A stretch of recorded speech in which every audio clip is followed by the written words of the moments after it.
नमस्कार साथियों, daily current affair show में आप सभी का बहुत बहुत स्वागत है। साथियों, आज 27 फरवरी 2026 की तारीख है। आज का करंट अफेयर और उसका स्टैटिक जीके इस वीडियो में हम लोग पढ़ा जाएगा। उससे पहले आज 27 फरवरी राष्ट्रीय प्रोटीन दिवस के बारे में हम लोग ज्ञान बटोरेंगे। देखिएगा साथियों, अभी रिविजन किया जाएगा। सबसे पहले हम लोग देख लेते हैं आज की तारीख को। आज की तारीख से कई सारे प्रश्न हमको मिले हैं एग्जाम में, सिविल सर्विसेज के एग्जाम चाहे वनडे के एग्जाम में। उन सभी पॉइंट को हम कवर करेंगे, ध्यानपूर्वक देखिएगा। 27 फरवरी 27 फरवरी है आज राष्ट्रीय प्रोटीन दिवस। राष्ट्रीय प्रोटीन दिवस। प्रोटीन की जागरूकता के लिए, प्रोटीन के प्रति जागरूक रहें, खाद्य भोजन में अपने प्रोटीन की मात्रा सुनिश्चित करें। इन्हीं सभी बातों की जागरूकता के लिए राष्ट्रीय प्रोटीन दिवस 27 फरवरी को मनाया जाता है। सबसे पहली बात हम करेंगे साथियों प्रोटीन पर। प्रोटीन प्रोटीन हमारा साथियों 20 अमीनो अम्ल से मिलकर के बनता है। 20 अमीनो अम्ल से मिलकर के प्रोटीन का निर्माण होता है। इस 20 अमीनो अम्ल में साथियों 9 हमको भोजन से प्राप्त होता है, 9 भोजन से प्राप्त होता है और 11 शरीर में निर्मित होता है। जो भोजन से प्राप्त होता है इसको आवश्यक अमीनो अम्ल कहते हैं। आवश्यक अमीनो अम्ल 9 होता है। गैर आवश्यक अमीनो अम्ल की संख्या कितनी होती है? तो 11 गैर आवश्यक अमीनो अम्ल की संख्या होती है। इस 20 अमीनो अम्ल से मिलकर के बनता है प्रोटीन। अब प्रोटीन प्रोटीन का कार्य क्या होता है साथियों? प्रोटीन का कार्य होता है शरीर में अंगों का निर्माण करना। शरीर में अंगों का निर्माण करना प्रोटीन का कार्य होता है। प्रोटीन की कमी से रोग होता है। कौन सा रोग होता है? तो दो रोग होता है प्रोटीन की कमी से। दो रोग कौन कौन सा होता है? तो पहला रोग होता है साथियों मरासमस रोग। मरासमस रोग होता है जो 1 वर्ष से कम आयु के उम्र के बच्चों में होता है। 1 वर्ष से कम उम्र के बच्चों में मरासमस रोग होता है प्रोटीन की कमी से। और क्वासियोरकर रोग भी होता है। क्वासियोरकर रोग ये भी प्रोटीन की कमी से होता है। 1 से लेकर के 6 वर्ष के बच्चे होते हैं, इनमें क्वासियोरकर रोग होता है। दोनों बच्चों में ही होता है, ध्यान रखें। ये ज्यादा छोटे बच्चों में होता है 1 वर्ष से कम आयु में, और ये 1 से 6 वर्ष की आयु में। प्रोटीन का स्रोत क्या है? प्रोटीन का स्रोत साथियों दाल है। दाल है, मांस है। दाल है, मांस है, सोयाबीन है। सोयाबीन है, सोयाबीन है। इन सभी में अगर पूछा जाए आपसे कि सबसे ज्यादा सबसे ज्यादा किस में प्रोटीन पाया जाता है, तो आप उत्तर क्या करिएगा? प्रोटीन। सर्वाधिक सर्वाधिक सर्वाधिक प्रोटीन किस में पाया जाता है? तो सोयाबीन में पाया जाता है। बाकी सोयाबीन के स्रोत ये है साथियों। और सोया स्टेट किसको कहा जाता है? दलहन स्टेट किसको कहा जाता है? मध्य प्रदेश को कहा जाता है। अच्छा, दाल से आपको याद होगा दलहन दिवस कब मनाया जाता है? दलहन दिवस 10 फरवरी को मनाया जाता है, इसी महीने में साथियों। तो ये था 27 फरवरी आज की तारीख पर चर्चा। अब साथियों, अब कल के करंट अफेयर का रिवीजन हम कर लेते हैं। हाल ही में नीदरलैंड के सबसे युवा प्रधानमंत्री कौन बने? कल पहला प्रश्न पूछा गया था, तो इसका उत्तर था साथियों बी, रॉब जेटेन।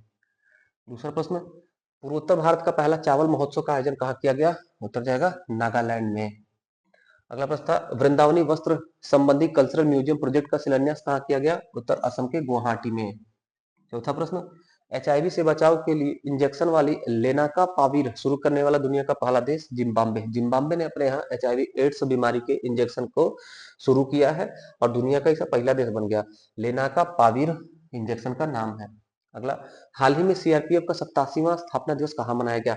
87वां 87th स्थापना दिवस साथियों असम में मनाया गया। अगला प्रश्न, पहले नेशनल दिव्यांगजन क्रिकेट स्पोर्ट्स फेस्टिवल 2026 का उद्घाटन कहाँ किया गया है? तो उत्तर हो जाएगा मध्य प्रदेश। मध्य प्रदेश में भोपाल में साथियों। केंद्रीय उत्पाद शुल्क दिवस केंद्रीय उत्पाद शुल्क दिवस हर साल कब मनाया जाता है? 24 फरवरी को मनाया जाता है। आठवां प्रश्न, किस राज्य या केंद्र शासित प्रदेश में ई बाइक दीदी योजना शुरू की गई? दिल्ली। दिल्ली राज्य में। अगला प्रश्न, पूर्व रेल मंत्री मुकुल राय का हाल ही में निधन हुआ। इनका संबंध पूछा गया किस राज्य से है? तो पश्चिम बंगाल के हैं। पूर्व में रेल मंत्री हमारे भारत के रहे हैं। ये तो साथियों कल के करंट अफेयर का रिवीजन। अब पढ़ते हैं आज के करंट अफेयर को। भारत का पहला जाति मुक्त गांव हाल ही में किसे घोषित किया गया? उत्तर होगा साथियों महाराष्ट्र के अहिल्यानगर जिले का सौंदला गांव। देखिएगा डिटेल। सौंदला है साथियों महाराष्ट्र में भी अहमदनगर अहमदनगर जिला है। अहमदनगर जिला कहाँ पर? तो महाराष्ट्र राज्य में। जाति व्यवस्था पर कुठाराघात करने के लिए, सबको समानता देने के लिए भारत का पहला जाति मुक्त गांव डिक्लेयर किया है ग्राम सभा सौंदला। ग्राम सभा सौंदला अहमदनगर जिला में है महाराष्ट्र। अहमदनगर जिला का नाम बदल गया साथियों, अब इसका नाम हो गया अहिल्यानगर। नाम याद रखिएगा, अहिल्यानगर जिला महाराष्ट्र का सौंदला गांव, भारत का पहला जाति मुक्त गांव हो गया। अहमदनगर नाम से बदल करके अहिल्यानगर किया गया है। अहमद से थोड़ा सा इतिहास के प्रश्न को याद रखिएगा। अहमद शाह अब्दाली था साथियों, अहमद शाह अब्दाली, इसने इसने 14 जनवरी 1761 ईस्वी को, 14 जनवरी 1761 को पानीपत का तीसरा युद्ध किया था। पानीपत का थर्ड युद्ध हुआ था। ये हुआ था साथियों मराठों से। इसमें मराठों को बुरी तरह से हरा दिया था अहमद शाह अब्दाली। ये अफगानी था साथियों, अफगानी अहमद शाह अब्दाली। राघोवा के मूर्खता का परिणाम था पानीपत का तृतीय युद्ध। ये अफगानी अहमद शाह अब्दाली, आक्रमणकारी अहमद शाह अब्दाली ने मराठों को पानीपत के तृतीय युद्ध में 14 जनवरी 1761 को हराया था। इसी के नाम का यह बोध करा था साथियों अहमदनगर, तो इसलिए इसका नाम बदल के अहिल्या नगर कर दिया गया। आक्रमणकारी के नाम से बदल करके महारानी अहिल्या बाई के नाम पर इसका नामकरण किया गया। अगला प्रश्न देखिएगा, दूसरा प्रश्न, गृह मंत्रालय द्वारा जारी भारत की पहली व्यापक आतंकवाद विरोधी नीति का नाम क्या रखा गया है? उत्तर है सी, प्रहार। गृह मंत्रालय ने अभी हाल ही में, गृह मंत्रालय ने, जिसके मंत्री हैं हमारे देश में अमित शाह जी, गृह और सहकारिता मंत्री अमित शाह जी हैं कैबिनेट मंत्री। यही गृह मंत्रालय ने साथियों आतंकवाद विरोधी नीति, हमारे देश में साइबर सिक्योरिटी और आतंकवाद को फंडिंग रोकने के लिए, आतंकी फंडिंग रोकने के लिए प्रहार प्रहार एक पॉलिसी लॉन्च किया है। ये पॉलिसी साथियों नीति है। इस पॉलिसी प्रहार का कुछ फुल फॉर्म भी है, परीक्षा में हमारे रह सकता है, देखिएगा PRAHAR। प्रहार में पी से हो जाएगा प्रिवेंशन, आर से हो जाएगा रिस्पॉन्स, ए से हो जाएगा एग्रीगेटिंग कैपेसिटी, एच से हो जाएगा ह्यूमन राइट, ए से हो जाएगा एंटी न्यूटिंग, ए से फिर हो जाएगा एलाइंगिंग और आर से हो जाएगा रिकवरी। प्रहार है क्या हमारे देश में? प्रहार हाल ही में चर्चा में रहा, क्या है? तो आतंकवाद निरोध या आतंकवाद विरोधी नीति है, गृह मंत्रालय ने हमारे देश में शुरू किया। साइबर सुरक्षा के लिए और आतंकी फंडिंग को रोकने के लिए, आतंकवादी घटनाओं को खत्म करने के लिए साथियों। तीसरा प्रश्न देखिएगा, राष्ट्रीय आरोग्य मेला 2026 का आयोजन कहाँ किया गया? राष्ट्रीय आरोग्य मेला 2026 का आयोजन हुआ साथियों महाराष्ट्र के सेगांव गांव में। महाराष्ट्र के जिला बुल्ढाणा और गांव का नाम है सेगांव, महाराष्ट्र का। यहीं पर राष्ट्रीय आरोग्य मेला 2026 शुरू हुआ। महत्वपूर्ण ध्यान रखिएगा, राष्ट्रीय आरोग्य मेला 2026 कहाँ हुआ? महाराष्ट्र में। महाराष्ट्र में कहा? बुल्ढाणा में कहाँ पे? सेगांव गांव में। उद्घाटन किसने किया? हमारे देश की राष्ट्रपति महामहिम द्रौपदी मुर्मू जी ने। किसने आयोजन कराया? तो आयुष मंत्रालय इसका आयोजन करेगा। यहाँ आयुष का नाम आप याद रखिएगा साथियों, एक स्वास्थ्य एवं परिवार कल्याण मंत्रालय होता है जो एलोपैथ दवा को कंट्रोल करता है, रेगुलेट करता है, विनियमित करता है। इसके अलावा साथियों आयुर्वेद, योगा, नेचुरोपैथी, यूनानी, सिद्धि और होम्योपैथ, इन सबको मिला करके एक आयुष मंत्रालय का गठन किया गया हमारे देश में। यही आयुष मंत्रालय राष्ट्रीय आरोग्य मेला सेगांव में 2026 में आयोजन कराएगा।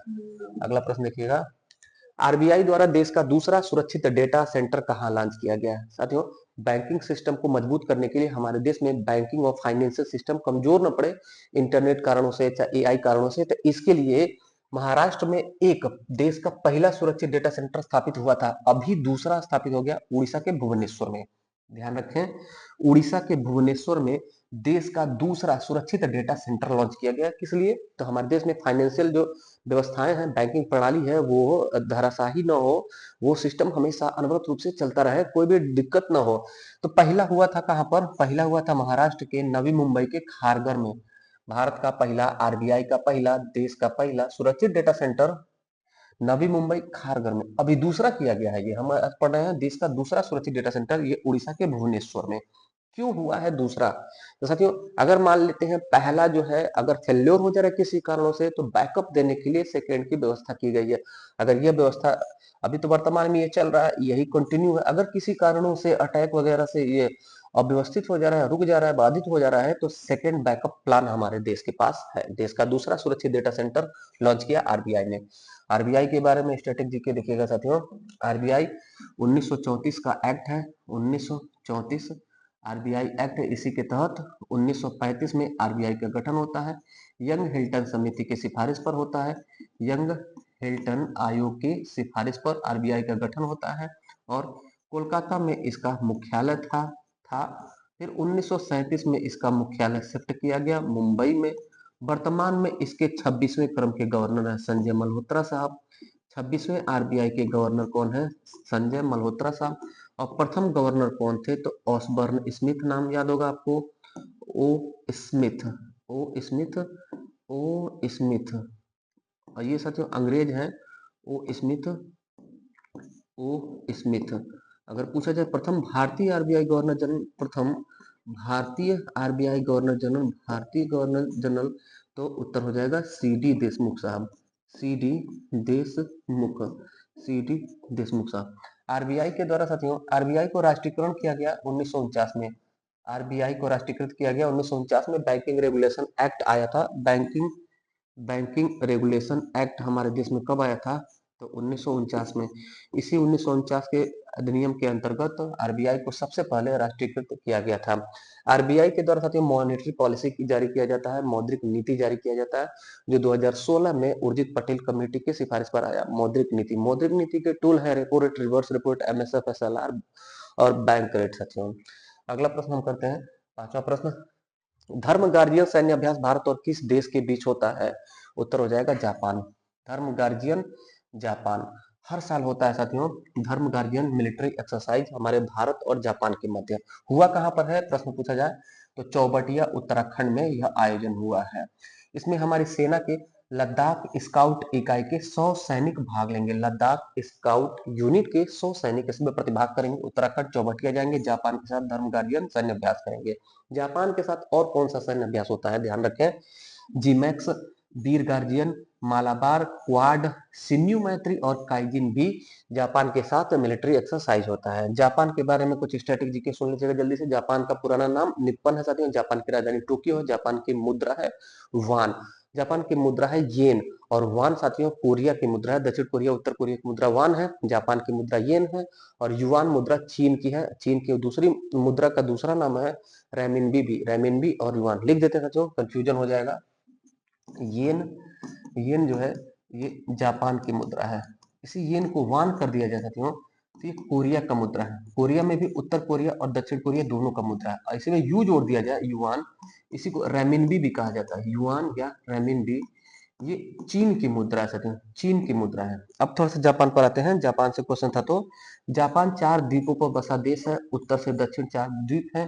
Hokkaido, Hokkaido, Hokkaido, Honshu, Hokkaido, Honshu, Shikoku, Shikoku और क्यूशु, 4 मुख्य द्वीपों पर बसा देश है जापान। इसका पुराना नाम निप्पन है। निप्पन का शाब्दिक अर्थ है उगते सूरज का देश। उगते सूरज का देश किसको कहते हैं? उगते सूरज का देश जापान को कहते हैं। हमारे भारत में उगते सूरज का राज्य किसको कहते हैं? तो अरुणाचल प्रदेश को कहते हैं उगते सूरज का राज्य। छठा प्रश्न देखते हैं, भारत की सबसे बड़ी लिथियम आयन गीगा फैक्ट्री वारी एनर्जी किस राज्य में स्थापित होगी? वारी एनर्जी साथियों, वारी एनर्जी हमारे भारत में स्थापित होगी आंध्र प्रदेश में। देखिएगा, आंध्र प्रदेश के अनाकापल्ली जिला के रंबीली गांव में, आंध्र प्रदेश के अनाकापल्ली जिला के रंबीली गांव में भारत का सबसे बड़ा लिथियम आयन गीगा फैक्ट्री वारी एनर्जी स्थापित होगा। लिथियम एनर्जी, लिथियम बैटरी बनेगा साथियों। यहाँ देखिएगा लिथियम का स्ट्रेटेजी के, लिथियम का दुनिया में सबसे ज्यादा भंडारण किस देश के पास है? तो बोलीविया के पास है, जिसकी राजधानी है लापाज, दक्षिण अमेरिकी देश है साथियों। लिथियम का सबसे ज्यादा उत्पादन कौन करता है दुनिया में वर्तमान में? तो ऑस्ट्रेलिया करता है। ऑस्ट्रेलिया जिसकी राजधानी कैनबरा है। अगला प्रश्न, हाल ही में किसने अपने पहले उपग्रह मिशन मिशन दृष्टि की घोषणा की? उत्तर हो जाएगा साथियों गैलेक्स ए आई। गैलेक्स ए आई हमारे भारत की एक स्पेस स्टार्टअप कंपनी है, नई कंपनी है, बेंगलुरु में स्थित है। स्पेस टेक स्टार्टअप कंपनी है, बेंगलुरु में स्थित है। इसने अभी हाल ही में अपना पहला मिशन दृष्टि को घोषित किया है। मिशन दृष्टि ये क्या है साथियों? यह भारत का सबसे बड़ा निजी उपग्रह है। भारत का सबसे बड़ा निजी उपग्रह ये कंपनी ने बनाया इस मिशन के तहत, और इसको लॉन्च किया जाएगा। तो इस बात से, इस कारण से ये परीक्षा में हमारा रह सकता है, भारत का सबसे बड़ा निजी सैटेलाइट कौन सी कंपनी बनाया? तो गैलेक्स आई कंपनी ने, गैलेक्स आई कंपनी ने। और गैलेक्स आई कंपनी का मिशन का क्या नाम है? मिशन दृष्टि। इसका इंग्लिश में थोड़ा सा देख लीजिए साथियों, गैलेक्स आई, ये आई मतलब आंख है, ए आई नहीं है, खाली आई है। तो कहां पर स्थित है गैलेक्स आई? बंगलुरु में है। कैसी कंपनी है? स्पेस स्टार्टअप कंपनी है। स्टार्टअप क्या होता है? जब नवीन कंपनी होती है साथियों, तो उसको स्टार्टअप कहते हैं। कोई नई कंपनी धीरे धीरे ग्रोथ करती है तो उसको स्टार्टअप कहते हैं। और वही स्टार्टअप कंपनी साथियों अगर एक साल में $1 बिलियन का कारोबार कर लेती है तो उसको क्या कहते हैं, $1 बिलियन का कारोबार अगर एक वर्ष में कर ले तो इसी कंपनी को कहा जाता है यूनिकॉर्न। यूनिकॉर्न किसको कहते हैं, कोई भी कंपनी स्टार्टअप कंपनी है साथियों, वो एक वर्ष में $1 बिलियन का कारोबार कर लेती है तो उसे यूनिकॉर्न कंपनी कहा जाता है।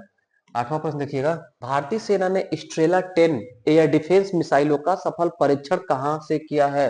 ये प्रश्न पूछा गया है, स्ट्रेला 10 एयर डिफेंस मिसाइल है, इसका टेस्टिंग हुआ है कहां से, उत्तर हो जाएगा डी, राजस्थान से। राजस्थान में भी साथियों जैसलमेर जिला के पोखरण रेंज में इसकी टेस्टिंग की। इसने भारतीय सेना का कोणार्क कोर ने स्ट्रेला 10 एयर डिफेंस मिसाइलों का सफल परीक्षण किया राजस्थान के जैसलमेर के पोखरण रेंज से। इसकी क्षमता कितनी रहेगी, इसका रेंज कितना रहेगा, एरिया कितना रहेगा, तो 6 से 10 किलोमीटर के रेंज में यह आने वाले मिसाइलों को क्षतिग्रस्त कर देगा, नष्ट कर देगा। क्या है ये, एयर डिफेंस सिस्टम है। जैसे साथियों आपको याद होगा एस 400 जो रूस के द्वारा बनाकर दिया गया एयर डिफेंस सिस्टम है, इसको तो आप भूले नहीं साथियों। पहलगाम में पाकिस्तान प्रायोजित आतंकी घटना हुआ था पहलगाम में, तो उस सब बदला लेने के लिए हमारे देश में ऑपरेशन सिंदूर जब चला, ऑपरेशन सिंदूर, तो ऑपरेशन सिंदूर के दौरान साथियों पाकिस्तान ने भी कुछ छोटे छोटे मिसाइल को हमारे देश में दागे थे, लेकिन ये हमारा S-400 डिफेंस सिस्टम था, एक अभी मिसाइल का टुकड़ा भी हमारे देश में आने नहीं दिया। तो इसको कहा जाता है साथियों हमारे भारत में सुदर्शन चक्र। सुदर्शन चक्र किसने बना कर दिया था, रूस ने। नाम इसका ओरिजिनल नाम क्या है, वास्तविक नाम है S-400। और उसी तरह से साथियों स्ट्रेला 10 ये भी एयर डिफेंस मिसाइल सिस्टम है जिसका रेंज 6 से 10 किलोमीटर रहेगा। अगला प्रश्न देखते हैं, कतर ओपन टेनिस टूर्नामेंट 2026 में पुरुष एकल का खिताब किसने जीता है। टेनिस टूर्नामेंट है साथियों, टेनिस टूर्नामेंट कतर जिसकी राजधानी है दोहा, वहां पर हुआ साथियों। इसमें जीत लिया है कार्लोस अल्कराज ने। कार्लोस अल्कराज स्पेन के जो खिलाड़ी है साथियों, स्पेन के स्टार टेनिस खिलाड़ी हैं। इन्होंने आर्थर फिल्स जो फ्रांस के आर्थर फिल्स को हराया। इसका मतलब कतर ओपन टेनिस टूर्नामेंट पुरुष एकल में उप विजेता रहे आर्थर फिल्स फ्रांस, और विजेता रहे कार्लोस अल्कराज स्पेन से। इसके अलावा साथियों कतर ओपन टेनिस टूर्नामेंट ये पुरुष था, तो महिला कौन जीता, महिला एकल का खिताब जीता है कैरोलिना मुचोवा ने, जो चेक गणराज्य की हैं, कैरोलिना मुचोवा। 10वां और अंतिम प्रश्न पूछा गया है, केंद्रीय मंत्रिमंडल ने संविधान के किस अनुच्छेद के तहत केरल के नए नाम को मंजूरी दे दी है। मोस्ट इंपॉर्टेंट, हमारे भारत में किस राज्य का नाम परिवर्तन हुआ है, तो केरल का। क्या नाम हो गया है, केरलम नाम हो गया है, केरल में म जुड़ गया है बस। अनुच्छेद 3 में लिखा हुआ है साथियों, भारत के राज्य क्षेत्रों का नाम सीमा आदि में परिवर्तन। तो किसी राज्य का नाम बदल रहा है, सीमा बदल रहा है, तो वो अनुच्छेद 3 में संशोधन होता है। तो केंद्रीय मंत्रिमंडल ने संविधान के अनुच्छेद 3 के तहत केरल के नए नाम को मंजूरी दी। नया नाम क्या होगा, केरलम। केरलम ऐसे नाम होगा साथियों, पहले केरल जो नाम था उसका नाम केरलम हो जाएगा। केरलम नाम करने का उद्देश्य यह है कि वहां की जो भाषा है साथियों मलयालम, उसी मलयालम का शब्द हो जाएगा केरलम। इसके लिए 24 जून 2024 को केरल की विधानसभा में एक कानून भी पारित किया गया था। अभी जो है हमारी केंद्र सरकार की केंद्रीय मंत्रिमंडल ने इसको मंजूरी प्रदान किया। अनुच्छेद 3 के तहत होगा क्योंकि नाम परिवर्तन हो रहा है। हम बात करेंगे अब 2 का। अनुच्छेद 2 में साथियों नए राज्यों का प्रवेश एवं स्थापना, नए राज्यों का प्रवेश एवं स्थापना 2 में है। राज्यों के सीमा नाम में परिवर्तन अनुच्छेद 3 में है। और हमारे भारत में इतने राज्य हैं, 28 राज्य है और 8 केंद्र शासित राज्य हैं। उनका नाम का वर्णन किस अनुच्छेद में लिखा है, तो अनुच्छेद 1 में लिखा है, याद रखिएगा। तो ये था साथियों आज का 10 महत्वपूर्ण करंट अफेयर। कैसा लगा आज का क्लास, फीडबैक जरूर दीजिएगा। कोई भी डाउट कोई भी क्वेश्चन होगा तो कमेंट करिएगा। जो भी साथी पहली बार चैनल पर विजिट किए हैं उन सभी का हृदय के गहराई से स्वागत है। अपने चैनल से जुड़ जाइए। अपने चैनल पर डेली करंट अफेयर मिलता है साथियों, और बहुत जल्द ही डेली 50-50 क्वेश्चन का जीएस टेस्ट सीरीज आपके लिए लाने वाले हैं। कुछ ही दिनों में हम रेगुलर चालू करेंगे, डेली रात में आपको वो टेस्ट सीरीज मिलेगा। तो अभी तक मेरे चैनल से जुड़े नहीं है तो जुड़ जाइए, और थोड़ा सा सपोर्ट करने के लिए साथियों अपने दोस्तों, छोटे भाई और जो कॉलेज ग्रुप है, व्हाट्सएप ग्रुप है, उस पर शेयर करें ताकि हमारा मनोबल बढ़े और ज्यादा से ज्यादा आपके लिए मेहनत करें। ये सब बातों के साथ मिलते हैं फिर अगले क्लास में। तब तक के लिए धन्यवाद। जय हिंद।